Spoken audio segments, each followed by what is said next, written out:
الحمدللہ وکفا وسلام علی عبادہ الذین اصطفیٰ اما بعد۔ اہل سنت والجماعت کے نزدیک موضوع پر مسح کرنے کا جواز احادیث مبارکہ سے ثابت ہے، لہذا یہ متفقہ مسئلہ ہے کہ موضوع پر مسح کرنا درست ہے۔ البتہ جرابوں پر مسح کرنے کے متعلق اہل سنت والجماعت اس بات کے قائل ہیں کہ صوتی اور اونی جرابوں پر اگر مسح کیا جائے تو ان پر مسح نہیں ہوگا۔ جب مسح نہیں ہوگا تو وضو بھی نہیں ہوگا۔ جن عبادات کے لیے وضو شرط ہے وہ عبادات بھی اس سے ادا نہیں ہوں گی۔ بہرحال یہ اہل سنت والجماعت کا مسلک ہے۔ اس پر ایک غیر مقلد ہیں، انہوں نے چند علماء کی بات کو لے کر اس کو اچھالا ہے اور اس پر چند باتیں کی ہیں، اور انہوں نے اس بات کو ثابت کرنا چاہا ہے کہ جرابوں پر مسح جائز ہے احادیث مبارکہ میں۔ بہرحال دیکھتے ہیں انہوں نے جو بات کی ہے۔ ہمیشہ سنتے آ رہے ہیں کہ جرابوں کے اوپر مسح نہیں ہوتا۔ میں نے آپ کے سامنے ان حنفیوں کے جو بزرگ ہیں، ذیلی حنفی، اور وہ نصب و رائے میں لکھتے ہیں کہ اللہ کے نبی صلی اللہ علیہ وسلم نے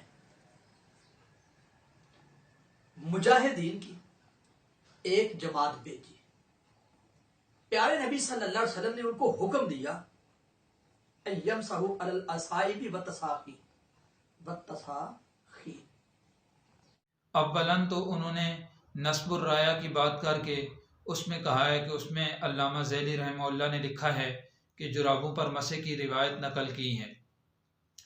بہرحال جرابوں پر مسح کی جو روایت ہے، علامہ ذیلی رحمۃ اللہ علیہ نے بھی اس کے متعلق لکھا ہے لیس بالمتصل ولا بالقوی، اور اس کے علاوہ امام ترمذی رحمۃ اللہ علیہ نے اس روایت کو نقل کر کے اس کو حدیث حسن صحیح تو کہا ہے، لیکن اسی روایت کے متعلق باقی جو ائمہ محدثین ہیں ان کو آپ دیکھیں، امام سفیان ثوری رحمۃ اللہ علیہ، امام احمد بن حنبل رحمۃ اللہ علیہ، امام یحییٰ بن معین رحمۃ اللہ علیہ ہیں، امام علی بن مدینی رحمۃ اللہ علیہ ہیں، امام مسلم بن حجاج رحمۃ اللہ علیہ ہیں، امام عبد الرحمن بن مہدی رحمۃ اللہ علیہ ہیں۔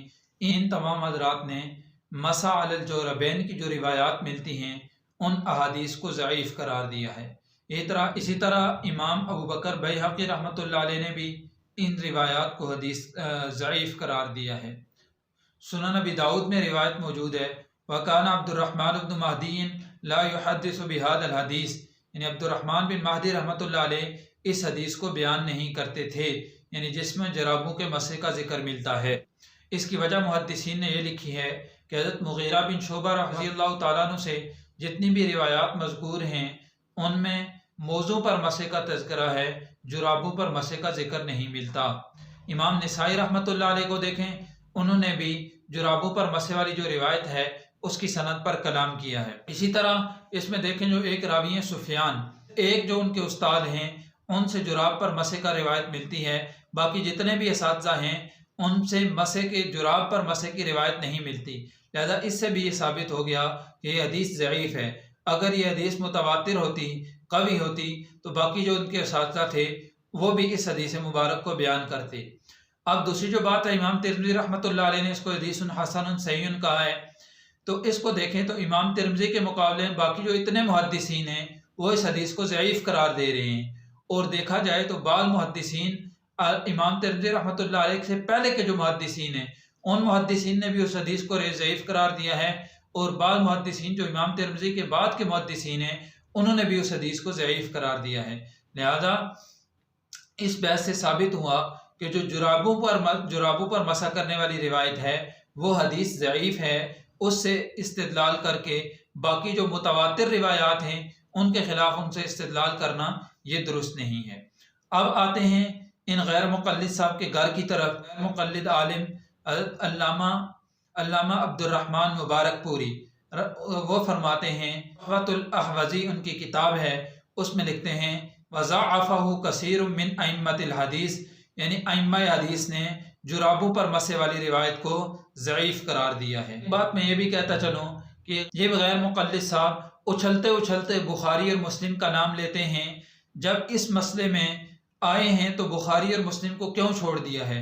बुखारी और मुस्लिम में जो रिवायात हैं मौज़ू पर मसे के मुतालिक मिलती हैं, आप उन पर अमल करें। जुराबों पर मसे की रिवायात को मुहद्दिसीन ज़ईफ़ करार दे रहे हैं। अब आपका अपना ज़मीर अगर नहीं मान रहा तो आप उन मुहद्दिसीन के रिवायात को लेकर बहस करते हुए बाकी किताबों को देख कर कहेंगे, लेकिन उनमें जो है उनमें भी मुहद्दिसीन ज़ईफ़ करार दे रहे हैं। गैर मुक़ल्लिदीन का अपना तो ये रवैया है, जो भी हदीस इनके अमल के खिलाफ मिल जाए तो उसको कहते हैं कि ये हदीस ज़ईफ़ है, हम इसको नहीं मानते। और जब इतने मुहद्दिसीन इस हदीस मुबारक को ज़ईफ़ करार दे रहे हैं, लेकिन गैर मुक़ल्लिदीन इसी हदीस को लेकर जुराबों पर मसे कर रहे हैं और इसी से इस्तिदलाल करते हुए उस अमल के मुतालिक फतावे भी जारी कर रहे हैं। अब देखा जाए तो इस अमल के मुतालिक गैर मुक़ल्लिद साहब ने एक सहाबा का अमल पेश किया है।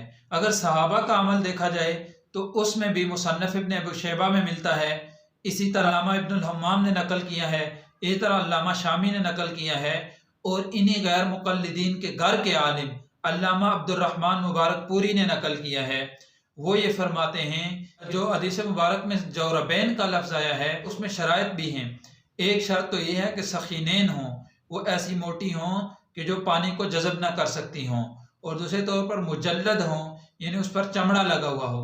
तो ऐसी जुराबों पर ये अहले सुन्नत वल जमात भी मसे के कायल हैं। अगर ऐसी जुराबें हों जो इन सिफात की हों तो उन पर मसे के तो अहले सुन्नत वल जमात बेकायल हैं। बहरहाल जौरबैन का जो लफ्ज़ है, उन जौरबैन को हम देखेंगे मोज़े के साथ, जिस तरह यानी उनको पहन कर 5.5 आदमी चल सकता हो, उनके अंदर पानी जज़ब न कर सकता हो, और पथरीली ज़मीन पर इंसान चले तो वो ना फटें। ये सिफ़ात मोज़े में मौजूद हैं।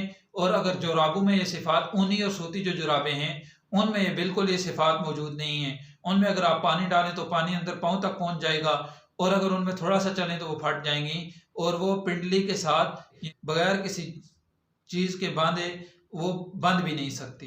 लिहाजा उन जुराबों पर मसा करना ये दुरुस्त नहीं है। अब आइए देखते हैं इन्हीं गैर मुक़ल्लिदीन के घर की तरफ। इन्हीं गैर मुक़ल्लिदीन के बड़ों के फतावे क्या कहते हैं इन जुराबों पर मसा करने के मुतालिक, आइए वो भी मुलाहिज़ा करते हैं। देखें, तुहफ़तुल अहवज़ी में अल्लामा अब्दुर्रहमान मुबारकपुरी फरमाते हैं जुराबों पर मसा करने के मुतालिक कोई एक भी सही हदीस अल्लाह के नबी सल्लल्लाहु अलैहि वसल्लम से ऐसी नहीं है जिस पर कलाम ना हो। दूसरा आप देखें, फतावा नज़ीरिया गैर मुक़ल्लिदीन का फतावा है मियाँ नज़ीर हुसैन देलवी साहब का। वो फरमाते हैं कि जुराबों पर मसा करना जायज़ नहीं है। जो लोग इन पर मसे का कहते हैं उन अहादीस में बहुत ज़्यादा खदशात हैं। फतावा सनाइया गैर मुक़ल्लिदीन का, इसमें मौजूद है कि जो जुराबों पर मसा करना सही नहीं है, इसलिए कि इसके लिए दलील सही नहीं है।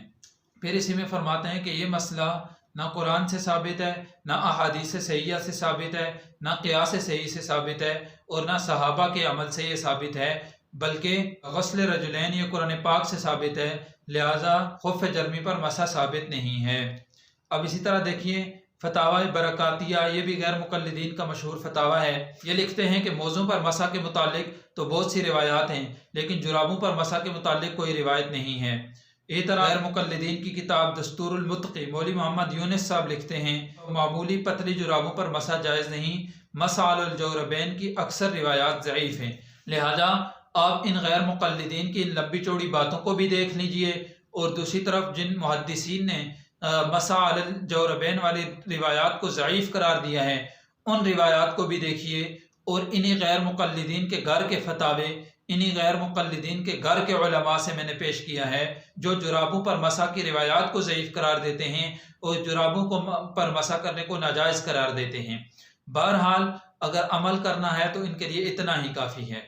इस तमाम बहस का खुलासा यही निकला कि मौज़ू पर मसा कर अहादीस मुतवातिरा से साबित है, और जुराबों पर मसा करने के मुतालिक जो अहादीस हैं वो ज़ईफ़ हैं। लिहाजा जुराबों पर मसा करना नाजायज़ नहीं है।